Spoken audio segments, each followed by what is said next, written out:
Well, in the meanwhile, we will be having a panel discussion. So I request all the exhibitors to please come down and be seated. This is going to be a technology innovations and its integration across industries.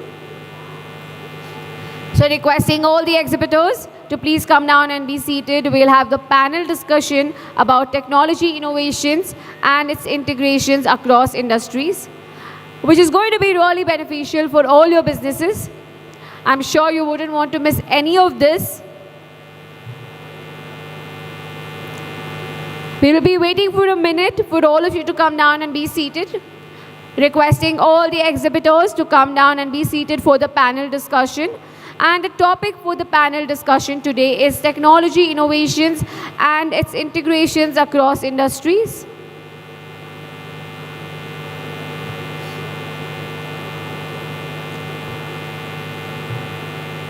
Requesting all the exhibitors to please come down for the panel discussion. The topic is technology innovations and its integrations across industries.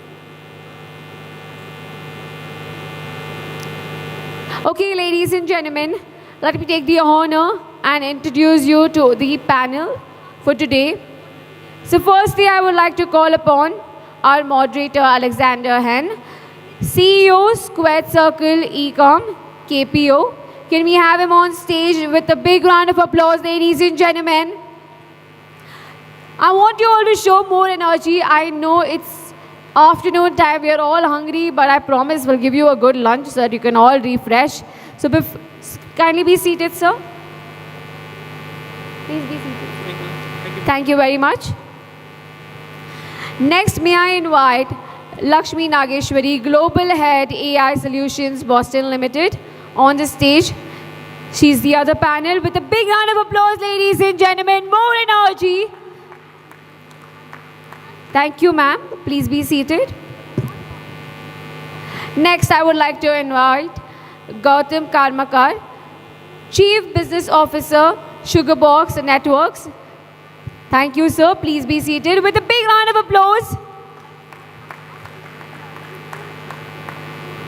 Next, I would like to invite Vinod Ramakannan, CEO, Spinta Digital. Well, we all know him. He's won 2 awards last night, so we should call him with a big round of applause. Come on. I want all of you to give him a big round of applause. Thank you, sir. Next, let's call the person who was giving you goodies yesterday. Nitish Gopalani, co-founder, Funada. Can we have you on stage, sir? Well, I think we have Kishore instead of Nitish. So, but still we can give it a big round of applause for Kishore. And next, may I invite Nanjunda P, founder, Nija Venture Impacts Private Limited. Can we have you on the stage, sir?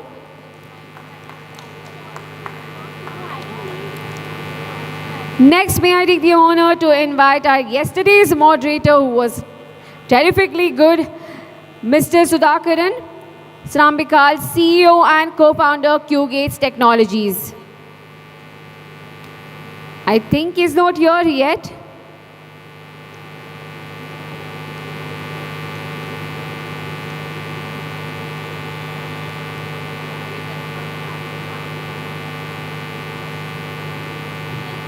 The team is trying to connect with him. We'll wait for him for a minute. In the meanwhile, I request all the exhibitors to please come down and be seated for the panel discussion. This is going to be very beneficial for all of you, as the topic is technology innovations and its integrations across industries. Everything here at India First Tech Startup 2022 is for your benefits and is to be useful for all your future events in your businesses. I think he's here with us. So let's give him a big round of applause, ladies and gentlemen, Sudhakaran. Can we hear it for him? Come on, when he wasn't there, we were clapping loudly for him, but now I think we should be louder. Thank you, sir.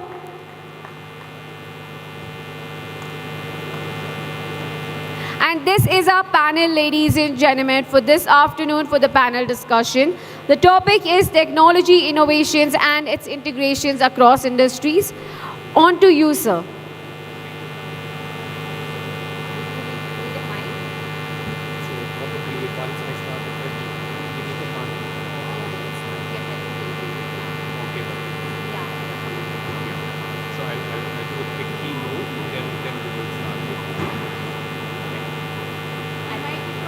Okay, wonderful. Okay, thank you.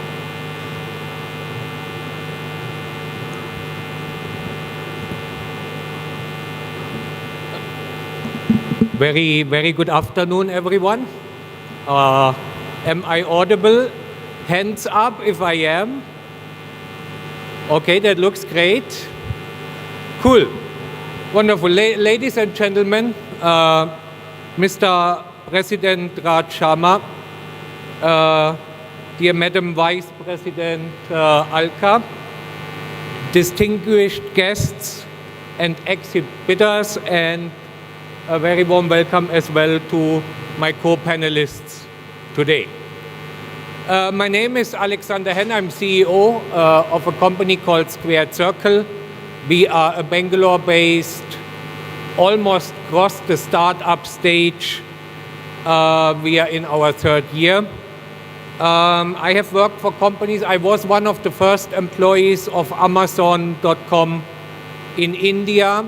I have worked as well for the Lazada Alibaba Group before on 1st of January 2020, my wife and I started our own IT company here in Bangalore. My wife sits in the audience. A very warm welcome to my wife, Rajeshwari. She's the managing director. Cool. So our company, we had to be innovative. We started at the 1st of January 2020. And in the third month of operations, we were to face a pandemic. 1 week before we were to occupy our offices, we had to very quickly reinvent ourselves. We had to do remote onboarding of our employees. We did remote onboarding of our clients. And against all odds, we continued growing our business from starting as a very small company with 15 people. We are now a company with 100 plus employees, and we keep growing. I'm basically from Germany, but as they say in India, I have become a son of the soil. So I'm more than 20 years part of the country, part of the economy, and India has become my home. It is my honor and my privilege to host today's panel discussion on the occasion of the India First Tech Startup Conclave 2020 here for the Bangalore chapter. We will talk about, with our panelists today, about technology, innovation, and its integration into industries. So basically, we want to have a look how innovation can fuel and further fuel the Indian economy and the Indian growth story to become a global powerhouse. So, taking a step back, it started with the wheel. So I would say one of the first and the biggest inventions was in fact the wheel, and from there the mankind kept thinking what to do tomorrow, what to innovate, what is the smartest way of doing things. And we saw then inventions such as electric power, the light bulb, of course, telephones and automobiles, airplanes, and most recently smartphones and the internet, which revolutionized the world and has brought businesses onto a complete new level.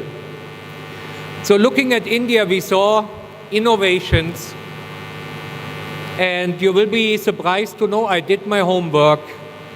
We saw the first wireless communication in Kolkata done by one Mr. Jagadish Chandra Bose, 1895, using radio waves and microwave kind of a setup to communicate. So that was 1895 in Kolkata. we saw the invention of US ports, docks and cables by the Indian American computer architect H.A.V. Bhatt from Vadodara in Gujarat. Visual J Sharp is a programming language which was launched by Microsoft India in 2002 in their offices in Hyderabad. Intel Pentium was done and made by Mr. Vinod Dham from Pune, who is being called since then the father of the Pentium chip. And last and not to forget, one of India's greatest scientists, our former president, Dr. APJ Abdul Kalam, who pioneered the Indian space program. So, this brings me to today's discussion on how innovation can change the way how Indian industries work and how we can get some inputs from the thought leadership directly. Thank you so much, ladies and gentlemen.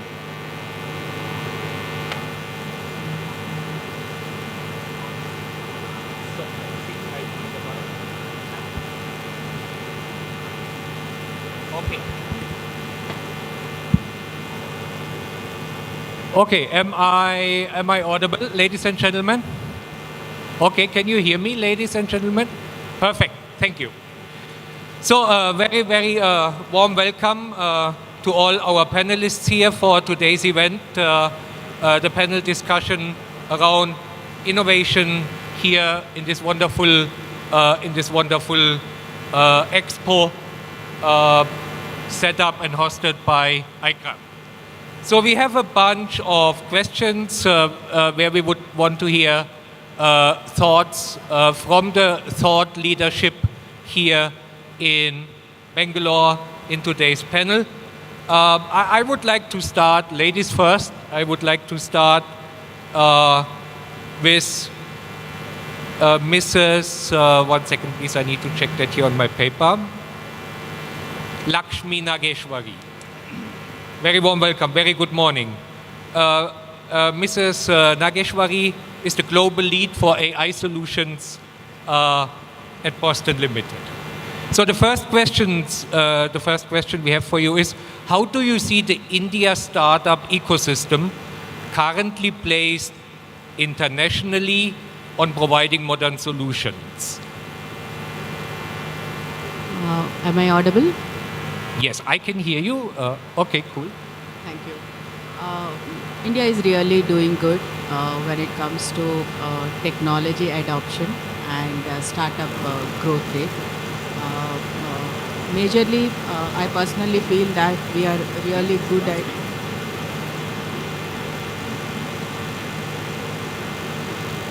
Yeah, shall I probably... I'm audible. Yeah.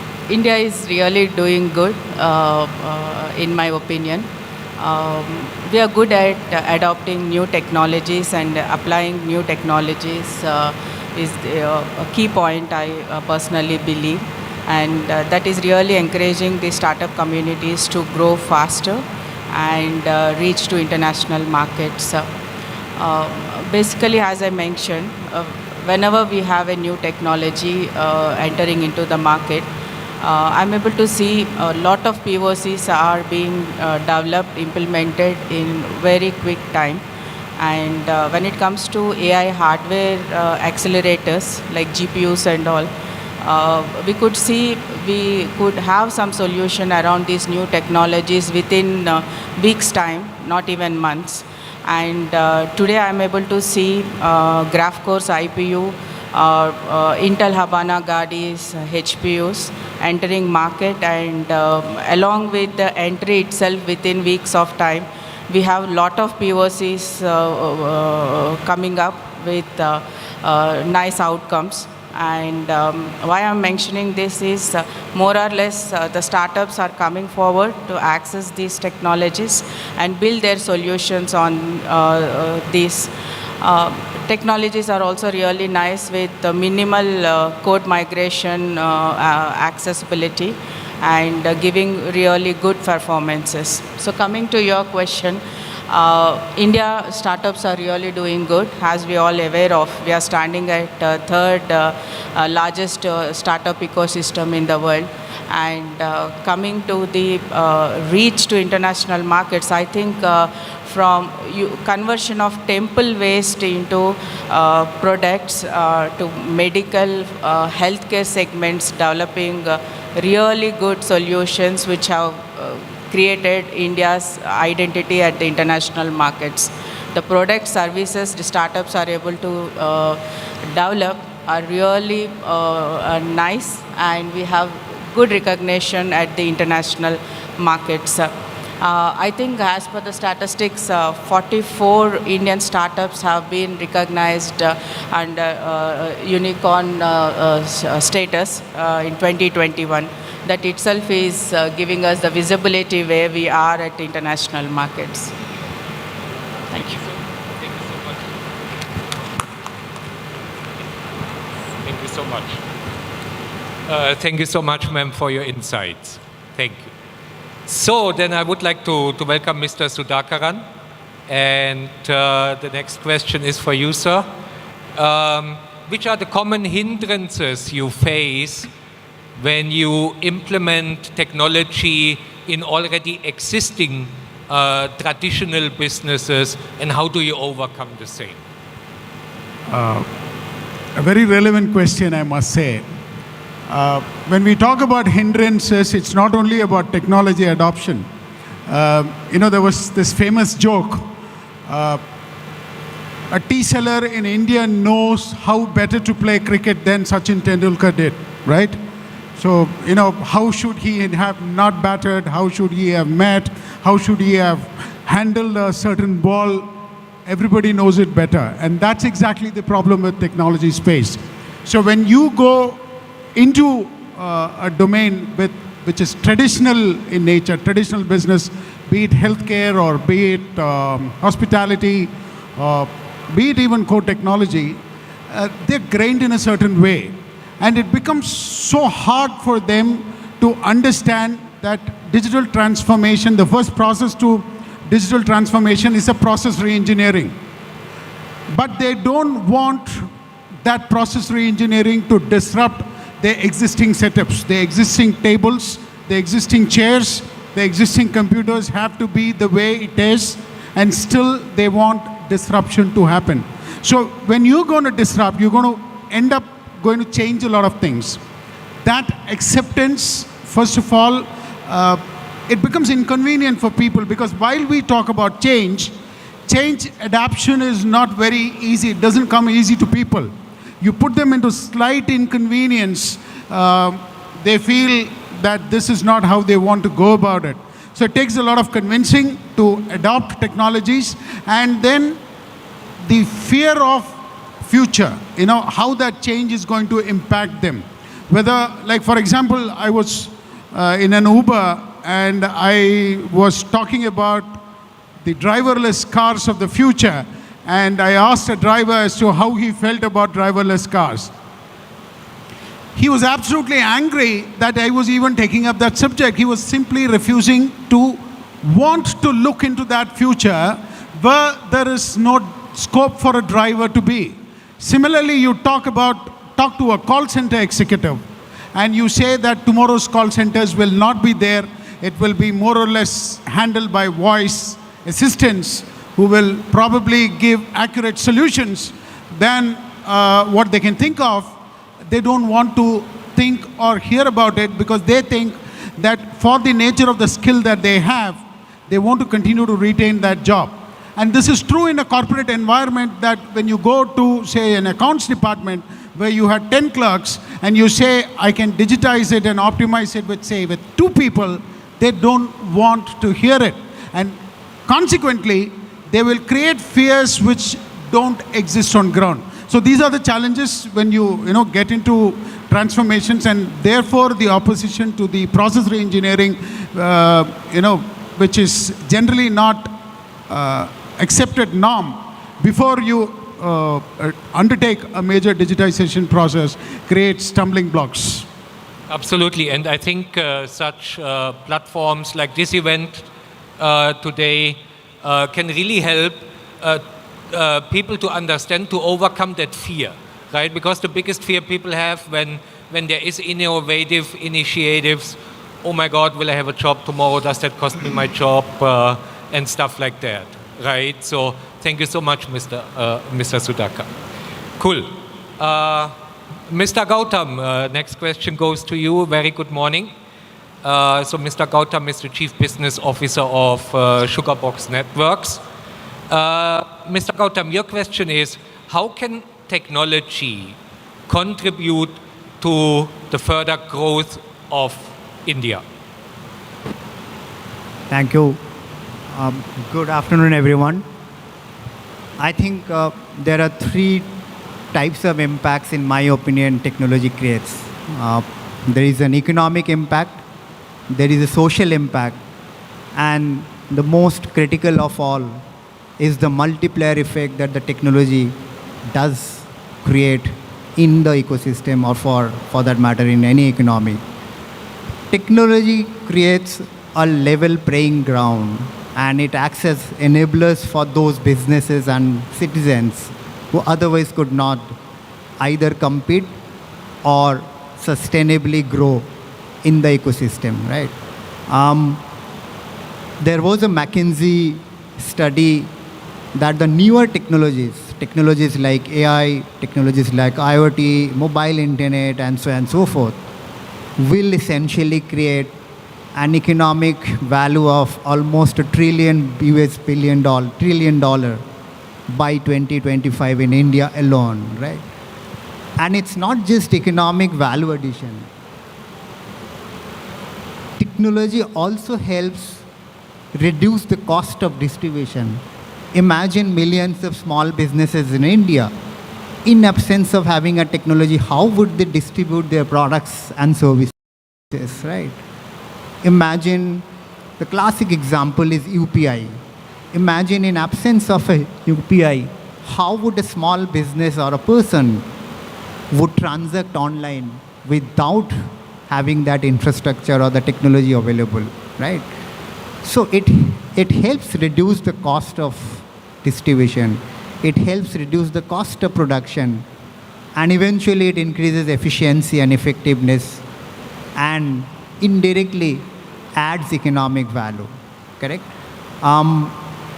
Then technology enables access to a lot of services, right? Services like healthcare, services like education, services like opportunities, livelihood, and so on and so forth. And it actually empowers citizens and the people with the voice and the power for them to sort of grow in a sustainable manner. Eventually, even if you look at United Nations Sustainable Goal Development Charter, one of the three key pillars is the fostering innovation, right? And closer home, you look at Government of India's focus on Digital India, focus on Bharat Broadband, and so on and so forth. There is absolutely no doubt that we need technology not just for the overall economic strengthening, we also need technology for enhancement of a social impact, for creating and providing access to millions of people and the businesses in India. Thank you. Thank you very much, Mr. Gautam.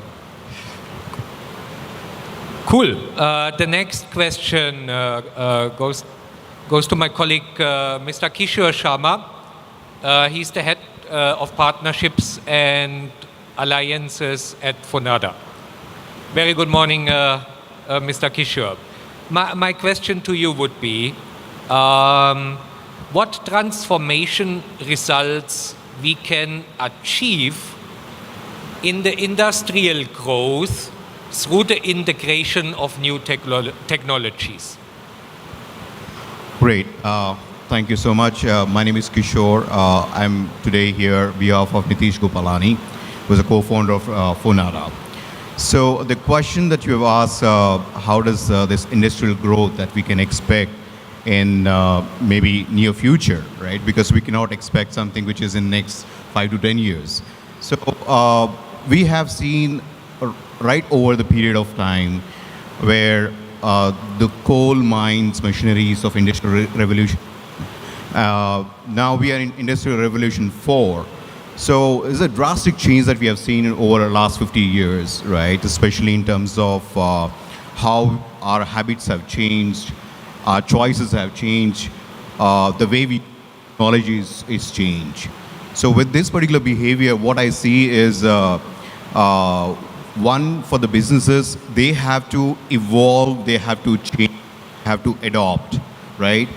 And similarly, the customer behavior, customer experience that they are expecting is also changed.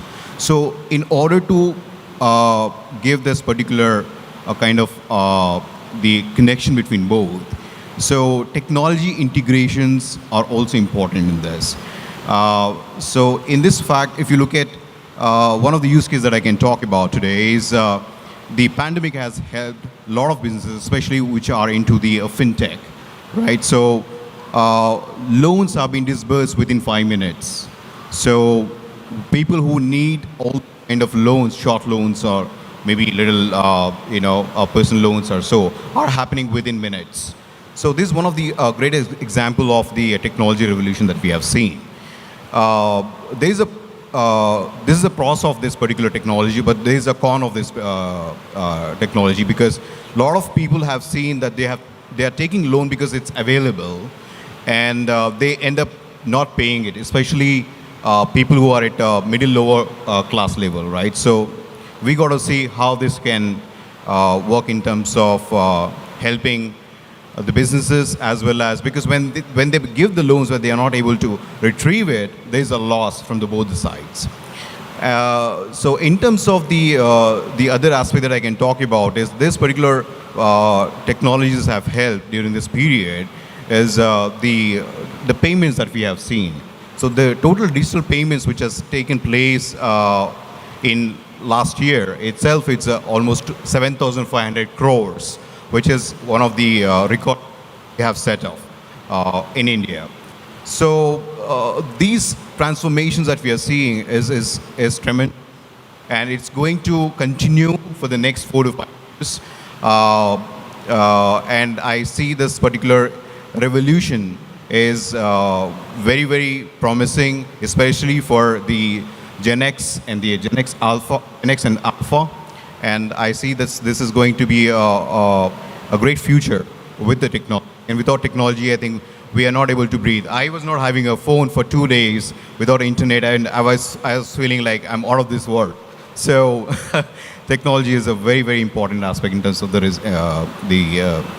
innovations that we are looking at. So thank you so much. Thank you, Mr. Kishore.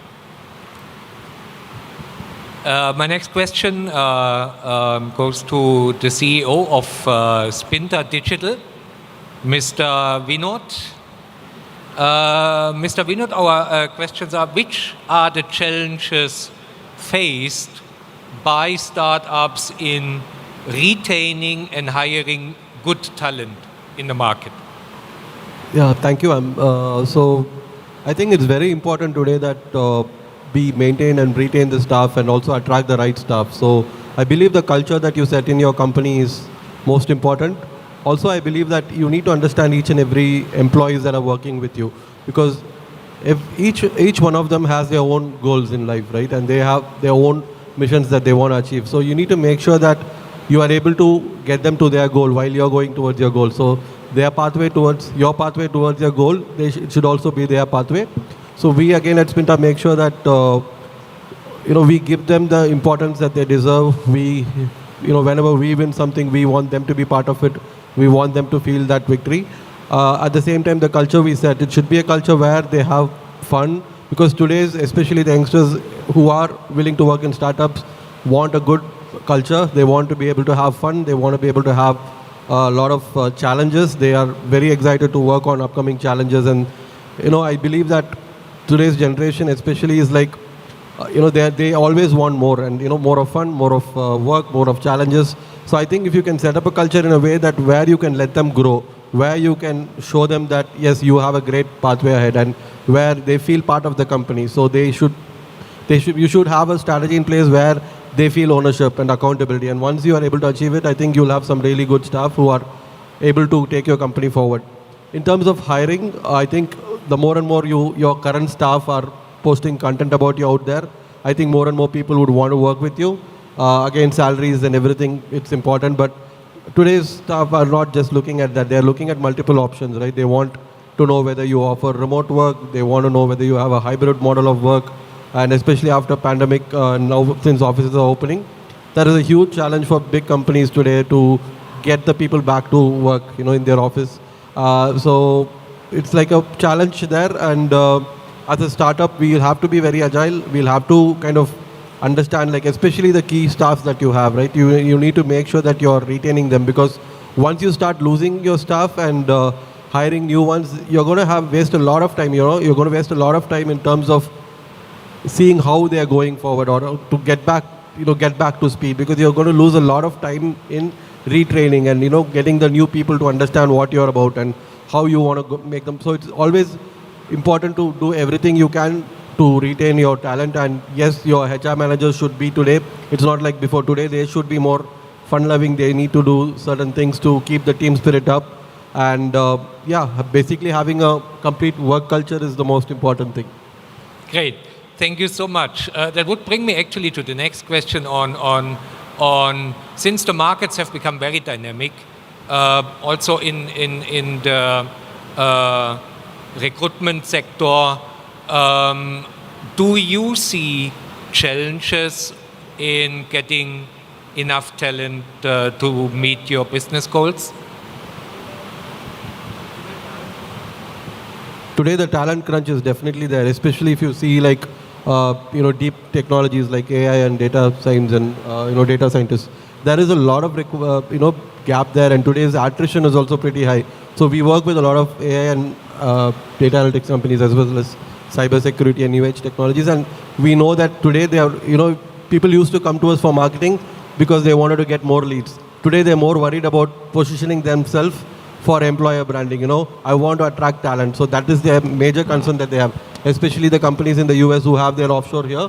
The major problem is not getting new businesses. Their major problem today is branding themselves to be the choice for an employee, because today the market is in a way that a guy decides to quit a job, he gets 4 offer letters by the time the day finishes, So you have to position yourself in the right way to be able to attract the right talent.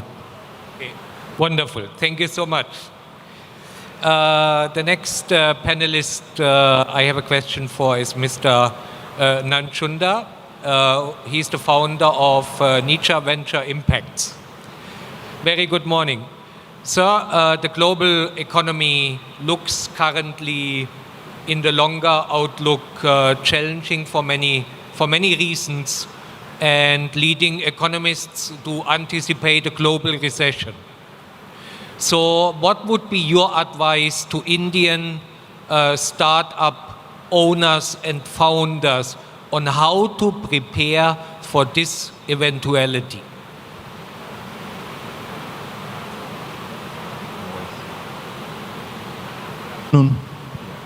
Well, one, I think it's about time to relook at the business model, which I'm a big proponent of distributed economy.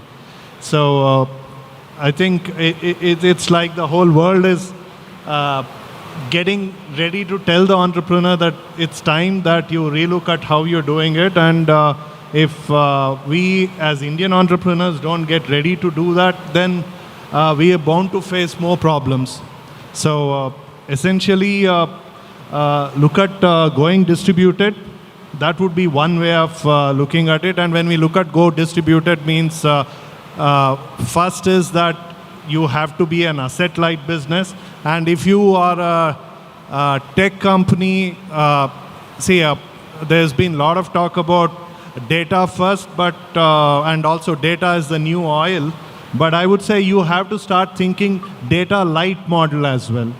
So I think, so three things. One, go distributed economy model. Two, go asset light. Three, go data light. Hope it answers. Wonderful. That's a nice formula to follow. Thank you so much, sir, for sharing your thoughts. Mrs. Lakshmi, where do you see the biggest opportunities for the upcoming talent in India in the AI domain?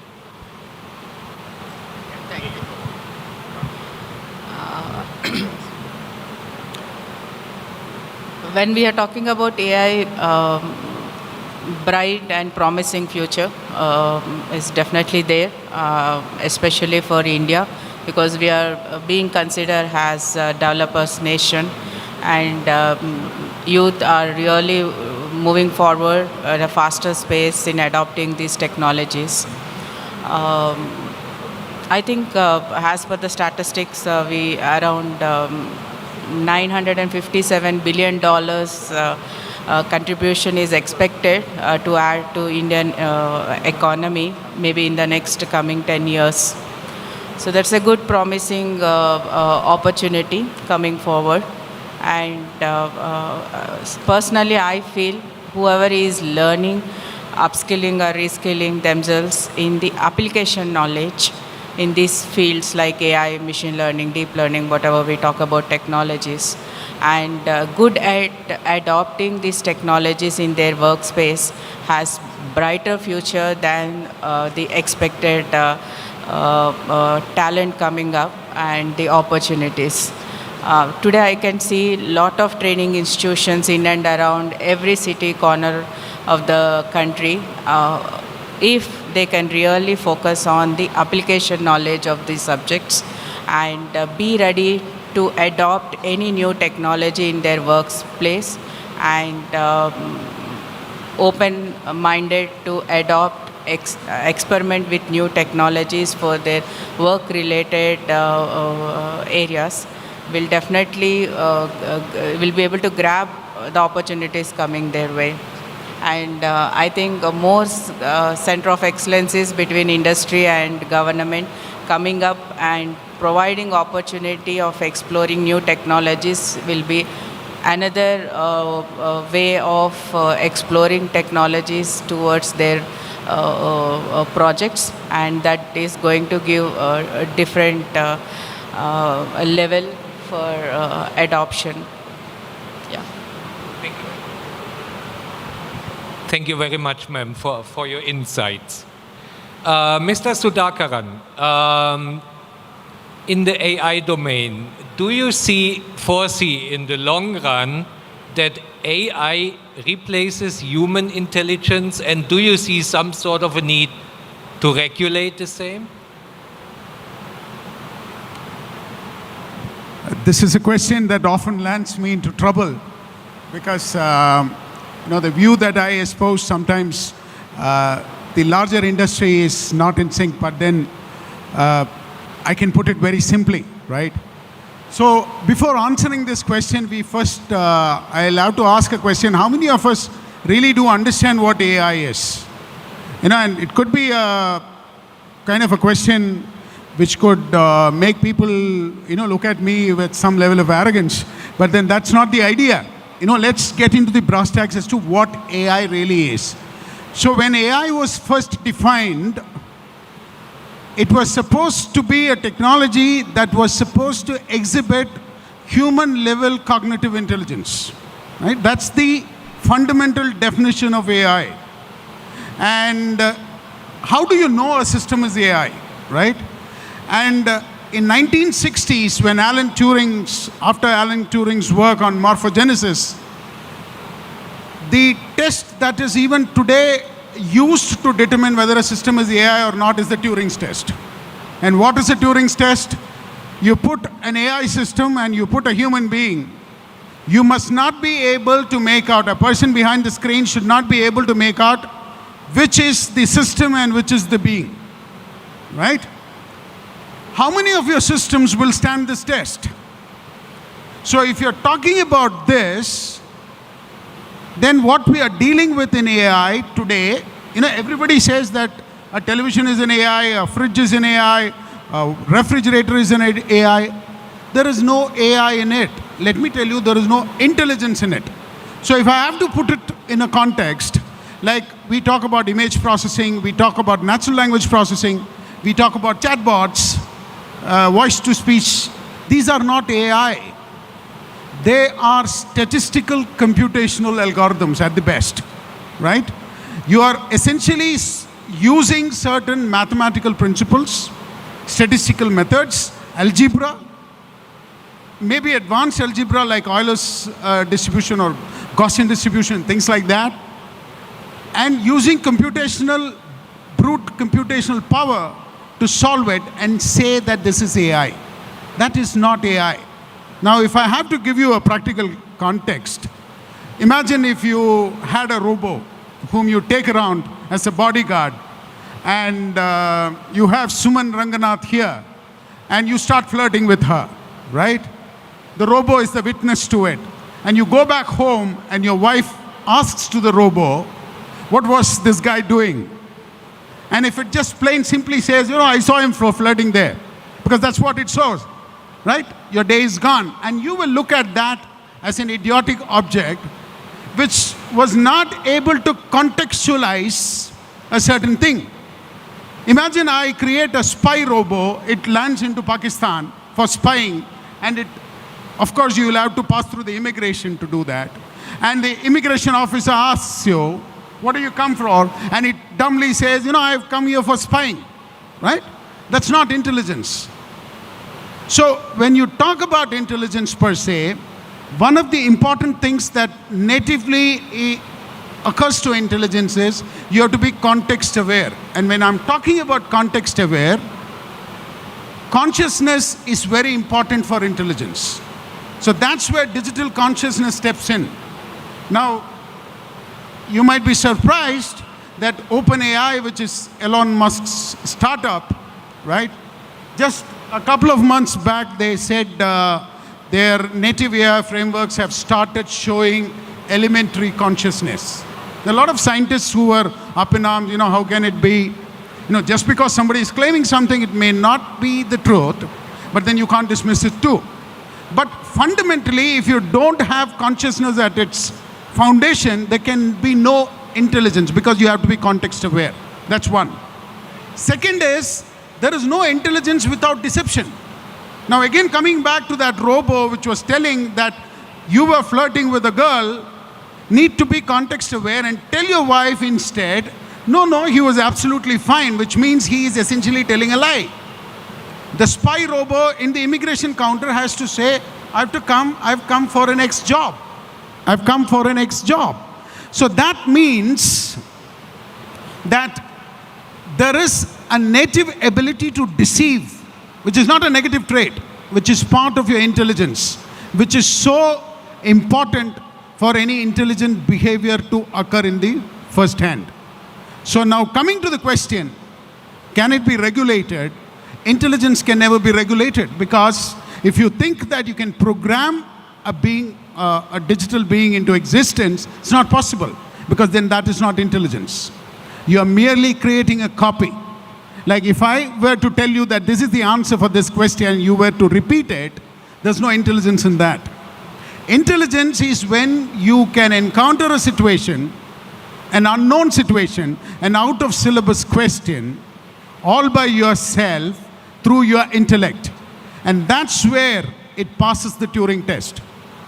So for those of you who say that some kind of a regulatory framework or an ethical framework is possible, let me tell you, 99% of them don't know what they're talking about because they're not hands-on into it.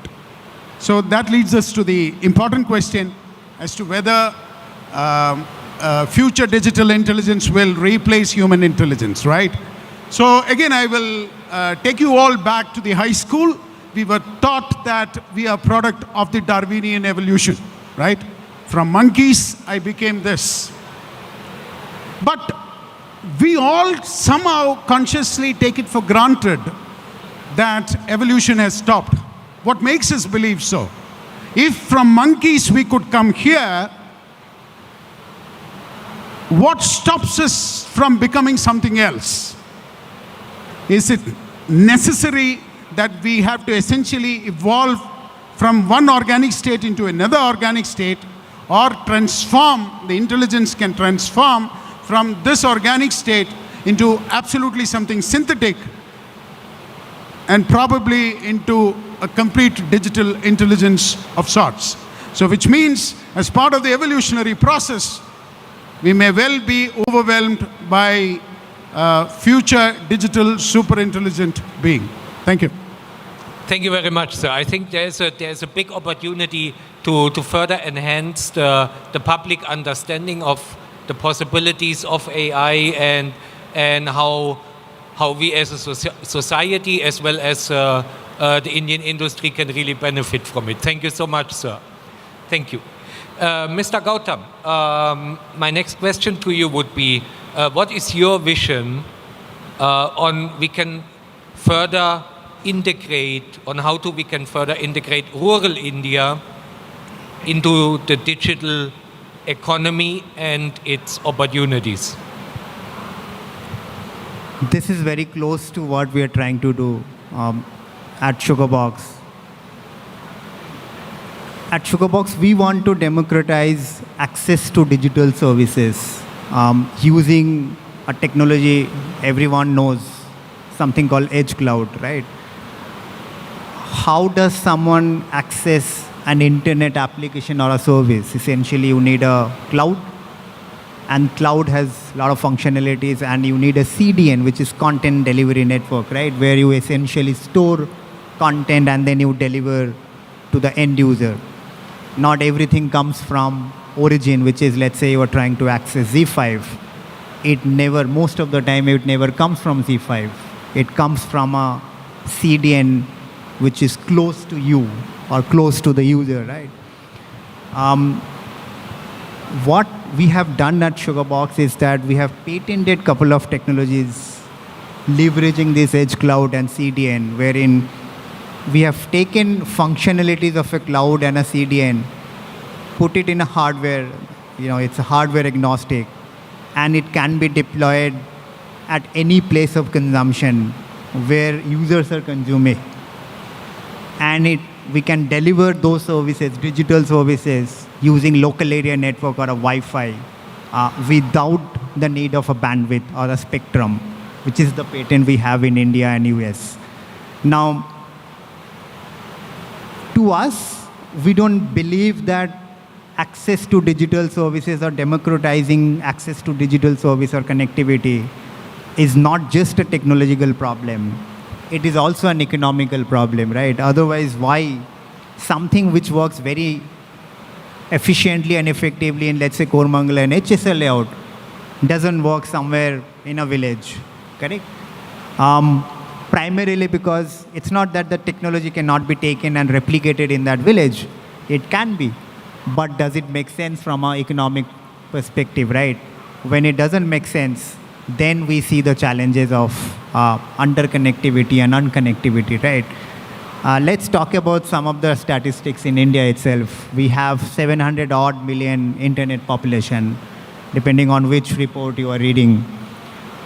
But out of those 700 million, I think only the 50 to 100 million can be said are fully connected, where we don't have as much as experience problem as rest of the population. Then we have a large amount of population who are underconnected, or maybe they are barely connected, right? And the last portion is they are unconnected. They are yet to come on digital, or many of those are called WhatsApp internet population, which means they can only access WhatsApp, and hence technically they fall under internet population, but they can't do anything beyond that.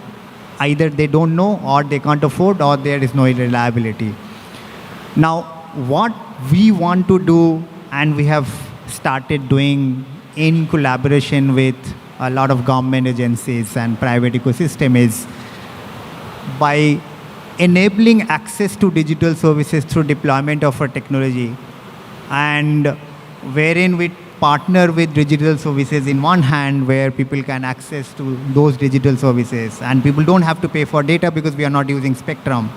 On the other hand, we partner with network providers wherein they may be comfortable providing point-to-point network, but they may not be sustainable in terms of distributing to an entire village, right? In that case, we take their network, we deploy our technology, and we redistribute and democratize access to services. So, in my view, for democratizing and digitizing the next 500 odd million in India and probably the existing 300 to 400 underconnected, we will need an ecosystem, we will need a strong partnership across the ecosystem for everyone to be able to make sense. Because no one single type of technology, no one single type of company, no one single government will be able to do that sustainably. And within government also we see a lot of encouragement and a lot of initiatives. For example, you have got a Digital India. There is a Bharat broadband project to digitize 650,000 odd villages in India. But even the private ecosystem, the enterprise ecosystem, the startup ecosystem, I think will be the need of the hour for us to be able to connect the next 500 million and enhance the existing experience of the existing 500 odd million people. Thank you. Thank you very much, Mr. Gautam. I do also strongly believe that there is huge opportunity to further introduce rural India to the digital commerce, and there is large opportunities for small businesses to really up the game and really scale. And thank you so much, sir. Mr. Vinod, one of the much talked about next innovations is the metaverse. And where do you see from your perspective, how does marketing work in the metaverse, and where is the opportunity for Indian talent and for Indian startups to make their mark over there? Metaverse is a very interesting subject. There's a lot of pros and cons about it, is what I hear. Couple of months back, there was an event in Dubai which I attended where there were a lot of really good startups that come up and developed a lot of things on the metaverse. It's still in a very nascent stages. People are buying lands in metaverses. Recently Snoop Dogg bought a land, and the land around his property, the virtual property, went for a very high rate. Probably in the future, digital billboards, the virtual billboards would play a role where in terms of advertising. There's not much into advertising per se at this point in time on the metaverse, but there is a huge scope that is there for sure. I mean, the AR and VR industry, I believe, is around $6.7 billion in 2022, and it is estimated to grow almost by double to $12 billion by 2024. And currently, statistics show that at least 85 million users are using either AR or VR on a monthly basis for at least once. So all the signals are there where people are going to get into it. And as you know, today's generation, they want to try a lot of new things. A lot of possibilities are there, like virtually meeting up your friends in your own world, creating your own world, having these business meetings in a virtual world, like in a way that you like. You'll have virtual coffee shops and things like that. So when a virtual world is created, a virtual advertising model also gets created. Because when more and more people start, engaging themselves in this virtual world, more and more brands will start advertising there. So yes, there is a lot of scope for companies here or startups here to really focus on metaverse, because a lot of huge companies, as you know, like Meta, for example, and a lot more really huge companies have started investing pretty heavy amounts on the space. So I'm sure they will make sure that it works, considering the kind of investments that they're making. So I think it's good for startups to focus on that and be ready once things are happening. And brands have also started adopting to it. Like H&M has their own, metaverse store now. I mean, it's not open where you can buy, but they're building it and they're enhancing it. And there are a lot of brands who are now creating their space on the metaverse. So there is a lot of possibilities that is going to come, and we just have to be, well aware of the, because it's still, considering it's still a nascent stage. One thing is like the startups, whoever are getting into it, what I would advise is to make sure that they gather a lot of information about it before jumping into it, because it is still in the nascent stages. So. Thank you very much. I think we all look very, very much forward to this journey. I'm very confident there is a lot of exciting stuff happening, and it's going to be one of the next big things. Thank you so much. Mr. Kishore, with the increasing number of social media platforms, with increasing different ways of people communicate with each other, where do you see innovative solutions for us as citizens and for the industry? Well, I couldn't hear properly, but still, I'll try to answer. I could get some of the questions. So, what you're saying is how these new innovations will be helping the new media platforms, right? So, if I get this question right, so now let's look at this as one of the issues that we see in the businesses. So, especially the startups and the small businesses or SOHO businesses, when they launch their business, they come up with a website first, because website is the face of any of the businesses, right?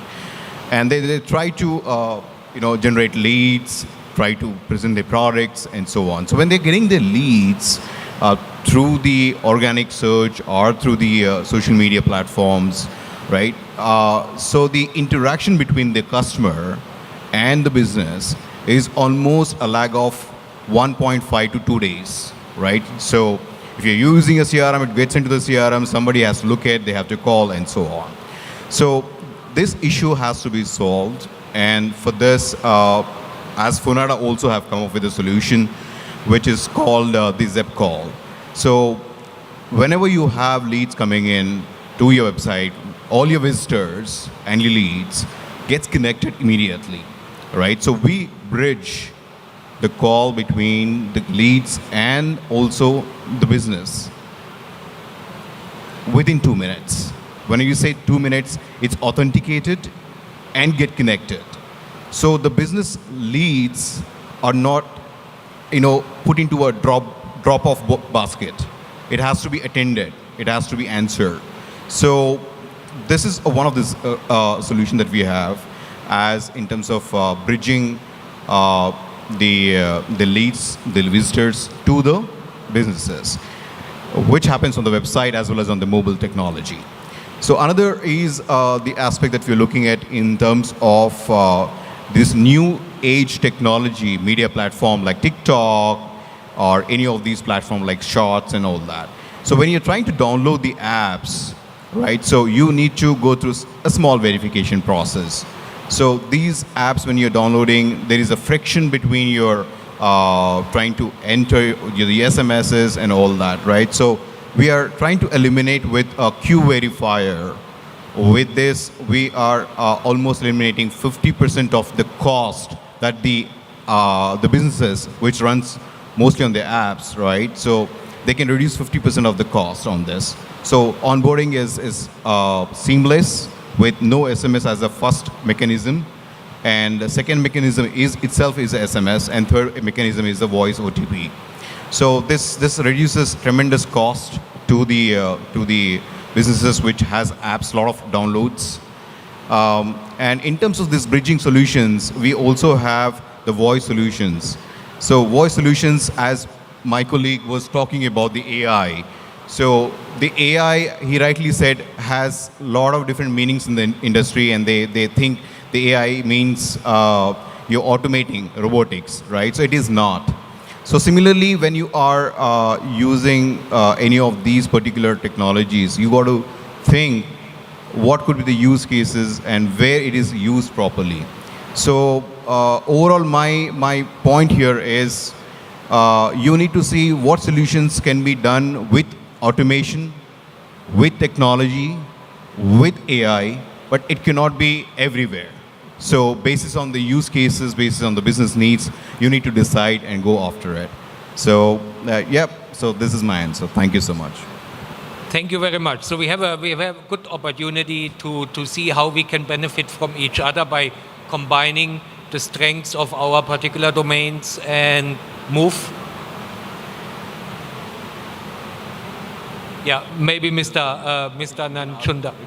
So so do you see the opportunity after we have touched so many topics? Yes, please come here. No problem. So, Mr. Nanchunda, so we have touched various topics during the discussion. And do you see an opportunity, and to me it pretty much looks like that we have an opportunity to combine skills in our particular domain, strengths in our particular domains, to move the industry forward? Well, I could only not hear. Mic works. Right. I do see, and that's the obvious way forward.